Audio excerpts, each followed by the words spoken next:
Yes, we are live now. My dear students, today we learn chapter number 5 and we discuss about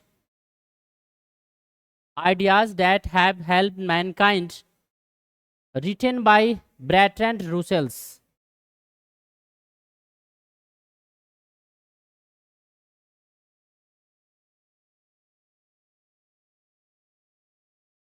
ये chapter number 5 है और ये chapter number 5 जो है इस चैप्टर का नाम है आइडियाज दैट हेल्प मैनकाइंड।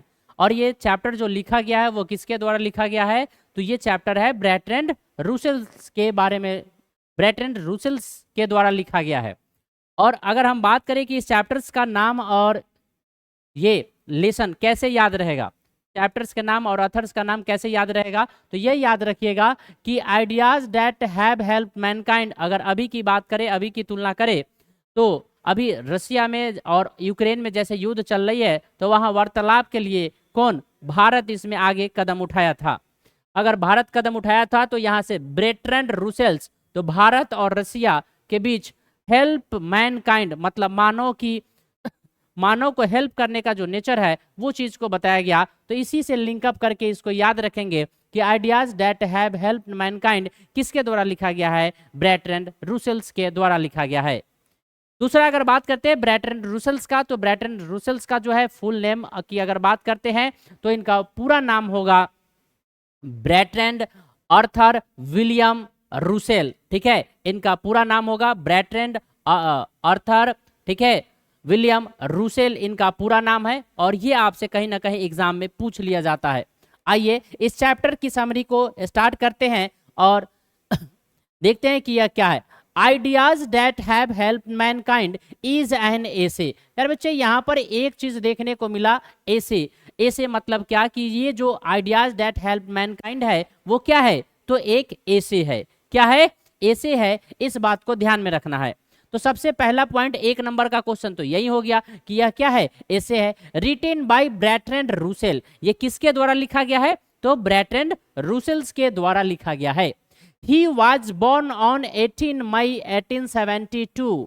इनका जो जन्म हुआ था वो 18 मई कब हुआ था? 1872 में हुआ था। और इनकी मृत्यु जो है वो कब हुआ था? तो 1970 में हुआ था। कब हुआ था? 1970 में हुआ था। अर्थात ये 98 ईयर्स तक ये क्या थे? जीवित थे। 98 ईयर्स तक ये जीवित थे। ये बात आपको याद रखना है। इन यूनाइटेड किंगडम का मतलब होता है ब्रिटिश और इसका मतलब होता है इंग्लैंड। अर्थात इनका जो जन्म हुआ था वो कहाँ? इंग्लैंड में हुआ था। Was a British philosopher. अर्थात ये क्या थे? एक दार्शनिक थे। फिलोसफर का मतलब क्या थे? तो यह एक दार्शनिक थे, logician, mathematician, historian, writer, social critic, politician activities and Nobel laureate थे। अर्थात ये दार्शनिक भी थे, गणितज्ञ भी थे, आपको बात करें तो इतिहासकार भी थे, ये राइटर भी थे, लिखते भी थे, और पॉलिटिशियन थे, ये कमेंटेटर भी थे, ये कमेंट्री भी करते थे। तो ये सारी बात आपको ध्यान में रखना है। अगर इसे क्वेश्चन बनता है तो आपको याद रखना है। आइए, नोबेल लॉरिएट का मतलब क्या है? नोबेल लॉरिएट का मतलब है कि इनको नोबेल प्राइज मिला था। और नोबेल प्राइज कब मिला था? तो याद रखिएगा, इनको नोबेल प्राइज जो मिला था वो 1950 में मिला था। और ये किसके लिए मिला था? तो ये लिटरेचर्स के लिए मिला था। किसके लिए मिला था? लिटरेचर के लिए इनको नोबेल प्राइज मिला था। In this essay, writer has explained about the ideas which have helped mankind। और इसमें ये बताया गया है, इस निबंध में ये बताया गया है कि हम एक दूसरे के मानव की जो मानवता है उसको कैसे हेल्प करेंगे, यानी कि एक मानव दूसरे मानव का हेल्प कैसे करता है, मानव की विकास के बारे में भी बात करेंगे। तो इस निबंध में इसी पर चर्चा किया गया है, एक्सप्लेन किया गया है। ही सेज का मतलब कौन कहता है? तो राइटर अर्थात ऑथर कहते हैं। क्या कहते हैं? ये सुनिए, that we are civilised today we are civilise today, आज हम लोग सभ्य बने हैं। आज हम लोग क्या बने हैं? सभ्य बने हैं। सिविलाइज का मतलब सभ्य, but thousands of years ago we we are uncivilise, लेकिन आज से हजारों वर्ष पहले हम लोग क्या थे? अनसिविलाइज थे, असभ्य थे। हम लोग को सभ्यता की जानकारी नहीं थी। हम लोग जंगलों में रहते थे। हम लोग फल फूल कंद पत्ता जो भी मिला वो सारे चीज को खाते थे, ग्रहण करते थे। हम लोगों को ये भी पता नहीं था कि जीवन में कैसे हम लोग आगे बढ़ेंगे। यहाँ तक कि कपड़े पहनने हैं कि नहीं पहनने हैं, खाने हैं कि नहीं खाने हैं, ये अर्ली ह्यूमन को इसकी कोई जानकारी नहीं था। धीरे धीरे जैसे इसकी शुरुआत जो है फायर से हुआ, जब आग आग लगा जंगलों में, उस समय से जो विकास की शुरुआत हुई, यहीं से असल मानव की विकास की कहानी शुरू होती है। आइए और क्या कहा गया, तो उस समय थाउजेंड्स ऑफ ईयर्स मतलब हजारों वर्ष पहले हम लोग अनसिविलाइज्ड थे। We we are living in jungles, हमने आपको बताया अभी कि we we are living in jungles and caves, मतलब हम लोग कहाँ रहते थे? तो जंगलों में रहते थे। पिंजरों मतलब बंकरों में बना करके जंगलों में रहते थे। जस्ट लाइक एनिमल्स, जैसे आज जानवर रहते हैं उसी मतलब उसी तरीके से हम लोग भी कहाँ रहते थे? जंगलों में रहते थे। But today we are civilised, but आज हम लोग क्या है? सिविलाइज्ड हो गए हैं। आज हम लोग सभ्य बन गए हैं। आज हम लोग फोन चलाना सीख लिए हैं, खाना खाना सीख लिए हैं, खाना पका हुआ सीख लिए हैं, और मॉडर्न टेक्निक को जान रहे हैं। आधुनिक विज्ञान का प्रयोग कर रहे हैं। वो लोग जानवर को पता है कि क्या होता है फेसबुक, क्या होता है यूट्यूब, उसको पता है? कुछ नहीं पता है। अगर हम लोग भी स्टार्टिंग में वैसे ही थे, हम लोग को भी कुछ ऐसा जानकारी नहीं था, और ये जानकारी नहीं था तो इसका मतलब क्या है?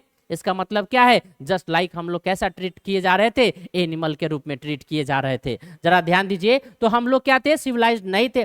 अभी हम लोग सिविलाइज्ड हुए। We have pleasure of alcohol, आज देखिए हम लोग आनंद के लिए एल्कोहल ले रहे हैं, म्यूजिक सुन रहे हैं, पोएट्री, कविता, गेम खेल रहे हैं, बहुत सारे एक्टिविटीज को कर रहे हैं। क्यों? आधुनिक युग का ये चीज है, इसमें हम लोग इन्वॉल्व होते जा रहे हैं, etcetera. But animals don't have, लेकिन क्या जानवर के पास इस सब की जानकारी है? जानवर जानता है इस सब चीज को? नहीं जानता है। तो नहीं जानता है तो ये विकास की बात हम लोग कर रहे हैं। It is intellect and moral qualities which makes us different from animals, यही कुछ जो गुण है वो हमको क्या करता है? वो जानवरों से अलग करता है। जैसे आप लोग यहाँ आकर के पढ़ रहे हैं, इस चीज को देख रहे हैं, तो अन्य बच्चे जो हैं, जो आपके साथ है, जो नहीं पढ़ते हैं, जो लास्ट में कहते हैं कि सीधे गुरुजी दे देंगे, घोर के पी लेंगे, नहीं, और वैसे बच्चे लास्ट टाइम में आएंगे तो उनको क्या मिलेगा?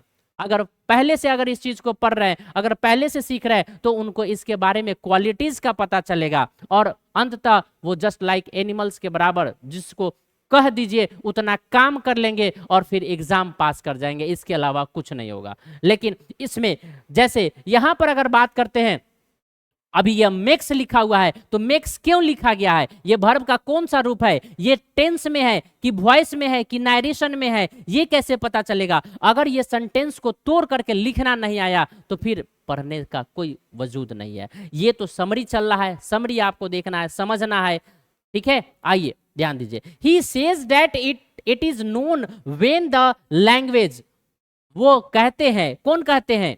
ही सेज दैट, वो कहते हैं, कौन कहते हैं? तो अर्थर कहते हैं, अर्थात राइटर कहते हैं कि it is not known when the language started but must be certain that it began very gradually without the language it would have been very difficult to pass information from one generation to next generation. अर्थात कहने का मतलब यह है कि अगर जानवरों को पता होता, अगर जानवर बोल पाता, अगर इंफॉर्मेशन शेयर कर पाता, तो वो अपने जनरेशन से अगले जनरेशन को दे देता कि भाई इस जमाने में मतलब अर्ली ह्यूमन काल में कुत्तों से टांगे को खिंचवाया गया, इसलिए आप जो है अगले जनरेशन में ऐसा काम नहीं करना, इसमें बदलाव कर लेना, क्योंकि ये काम घोड़े का है और कुत्ते से क्यों करवाया गया।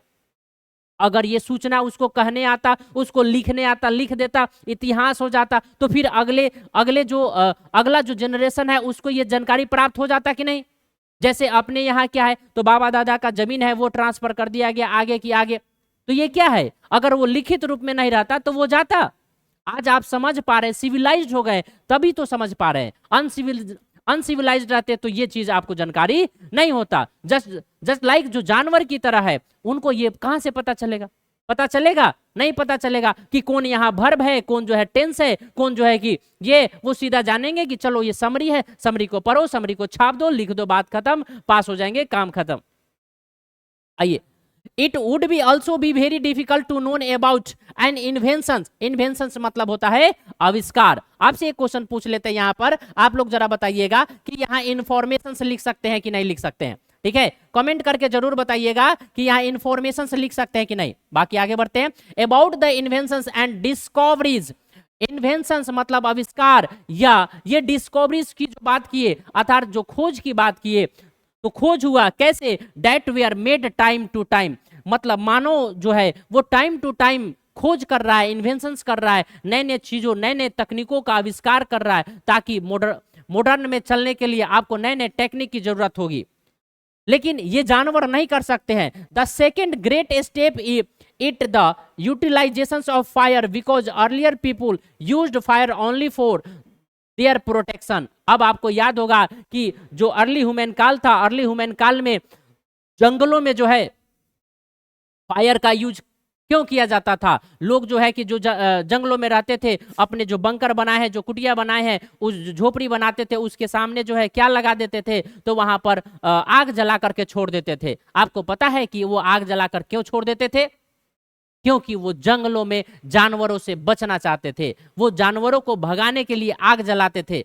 आपको याद होगा कि आपके भी घर के आसपास, यानी आपके घर पर क्या होता है, सायंकाल में क्या होता है, घर की सफाई उफाई करके गांवों में क्या होता है, आग घर के आगे जो है कि जिसको क्या कहते हैं अपनी भाषा में, शायद उसको आप लोग कमेंट करके बताइएगा कि क्या कहते हैं। ठीक है, तो उसको क्या करते? आग लगा देते। तो उसका मतलब क्या है? उसका मतलब क्या है? आप अपने पेरेंट्स से पूछिएगा कि उसका मतलब क्या है, क्यों वो बाहर लगाते हैं। इसका मेन फैक्ट यही है कि वो चाहते हैं कि जानवर जो है रात्रि में घर के अंदर नहीं आए, दहलीज पर जानवर नहीं आए। जानवर आग देख करके भाग जाता है, इसीलिए उसको जलाया जाता है। आइए नेक्स्ट बात करते हैं। It assumed that child might have thrown a piece of meat into fire and for that might have been scolded. कहने का मतलब यह है कि जब आग लगा, आपको याद होगा कि अर्ली ह्यूमन काल में, यानी कि आदि मानव काल के समय में क्या हुआ, जंगलों में एक बार आग लगा, और जब आग लगा तो उस समय क्या किया गया, कोई मीट का टुकड़ा उसमें फेंक दिया, या कोई जानवर उसमें क्या हो गया, पक गया। और पका हुआ जब मांस वो खाया तो उसको टेस्टी लगा, तो उसको लगा कि नहीं, अब भोजन को पका करके खाना चाहिए। तो इस तरीके से आग जो लगा तो उसे इसको सीखने को मिला। उसमें जो है कुछ क्या बोलते हैं, जो लौह युक्त पदार्थ था वो जला, वो तप्त हो गया। उसे क्या पता चला कि नहीं, इससे हथियार बनाए जा सकते हैं, तो फिर हथियार बनाना शुरू कर दिए। तो धीरे धीरे ये क्या हुआ, विकास का काम हुआ था। और यही विकास का काम हम लोगों को कहाँ पढ़ने को मिल रहा है? तो ideas that have helped mankind में। When it might have been taken out it was found to much better, so the long history of cookery. अर्थात ये कहा गया अर्थात ये कहा गया कि जब आग लगा, आग लगने के बाद जब लोग पका हुआ भोजन शुरू कर दिए, तो यह हिस्ट्री में सबसे बड़ा जो है ये क्या हो गया, प्रोग्रेस की बात हो गई। ये सबसे बड़ा इन्वेंशन हो गया कि लोग अब पका हुआ भोजन करना शुरू कर दिए। उससे पहले पका हुआ भोजन लोग नहीं करते थे। ठीक है, These all are the ideas which have helped mankind। ये सभी जो आइडियाज हैं वो किस में देखने को मिलता है? तो ये आइडियाज have helped mankind में देखने को मिलता है। और यह किसके द्वारा लिखा गया है? बर्ट्रैंड रूसेल्स के द्वारा लिखा गया है। आप सभी लोग कमेंट में ये बताएंगे बर्ट्रैंड रूसेल्स का फुल नेम क्या है? फुल नेम क्या है ये आप लोग कमेंट सेक्शन में कमेंट करके बताएंगे। ठीक है, तो आज की क्लास में इतना ही। ठीक है, अगले क्लास में अगला चैप्टर का विश्लेषण करेंगे। Okay, thank you.